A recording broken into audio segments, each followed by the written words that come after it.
Welcome to the Campus Filter podcast. Today we are discussing career in data science after 12th full roadmap. Surya, आजकल मैं data science के बारे में बहुत सुन रही हूँ, लेकिन मुझे समझ नहीं आ रहा कि 12th के बाद इस फील्ड में कैसे एंटर करते हैं। रितिका, ये एक वेरी रेलेवेंट क्वेश्चन है। आज के टाइम में डेटा साइंस एक ग्रोइंग फील्ड है और बहुत स्टूडेंट्स इसमें इंटरेस्ट ले रहे हैं। लेकिन मेरी करियर कंफ्यूजन ये है कि मुझे क्लियर रोड मैप नहीं मिल रहा। What should I do after 12th if I want to go into data science? बिल्कुल, जब रोड मैप क्लियर नहीं होता तब कंफ्यूजन नेचुरल है। चलिए स्टेप बाय स्टेप समझते हैं। Yes, please explain from the beginning. सबसे पहला स्टेप है अपना स्ट्रीम और फाउंडेशन स्ट्रॉन्ग करना।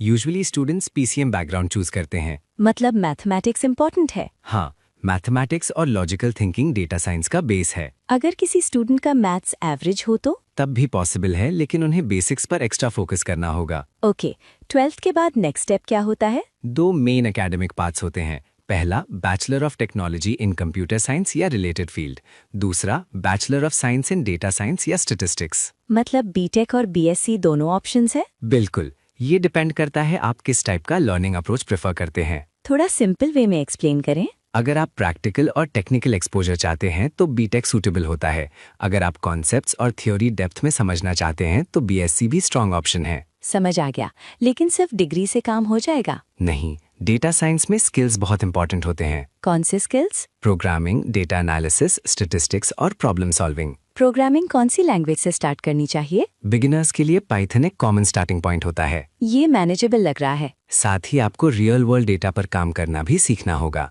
मतलब प्रोजेक्ट्स इम्पोर्टेंट है? हाँ, प्रोजेक्ट्स आपको प्रैक्टिकल अंडरस्टैंडिंग देते हैं। सूर्या, मुझे लगता है ये फील्ड थोड़ी कॉम्प्लेक्स है। हर फील्ड इनिशियली कॉम्प्लेक्स लगती है, लेकिन स्ट्रक्चर्ड लर्निंग से क्लैरिटी आती है। कॉलेज सिलेक्शन गाइडेंस यहाँ कितनी इम्पोर्टेंट है? बहुत इंपॉर्टेंट है। आपको ऐसा कॉलेज चूज करना चाहिए जहाँ करिकुलम अपडेटेड हो और प्रैक्टिकल एक्सपोजर मिले। मतलब सिर्फ डिग्री का नाम नहीं, लर्निंग एनवायरनमेंट भी इम्पोर्टेंट है। बिल्कुल सही। सूर्या, 2025 के पर्सपेक्टिव से क्या data science best career options in India में आता है? ये एक प्रॉमिसिंग फील्ड है, लेकिन हर स्टूडेंट के लिए सूटेबल हो ये जरूरी नहीं है। मतलब इंटरेस्ट इम्पोर्टेंट है? हाँ, अगर आपको डेटा एनालिसिस और प्रॉब्लम सॉल्विंग पसंद है तब ये फील्ड आपके लिए सूटेबल है। अगर इंटरेस्ट क्लियर ना हो तो? तब आप बेसिक एक्सपोजर ले सकते हैं। शॉर्ट कोर्सेज या इंट्रोडक्टरी लर्निंग से समझ सकते हैं कि आपको इंटरेस्ट है या नहीं। ये अप्रोच प्रैक्टिकल लगती है। इसी तरह आप इन्फॉर्म डिसीजन ले सकते हैं। सूर्या, एक और डाउट है। करियर आफ्टर 12th में इतने ऑप्शंस हैं, तो फोकस कैसे बनाएं? फोकस तब आता है जब आप अपनी डायरेक्शन डिफाइन करते हैं। और डायरेक्शन कैसे डिफाइन होती है?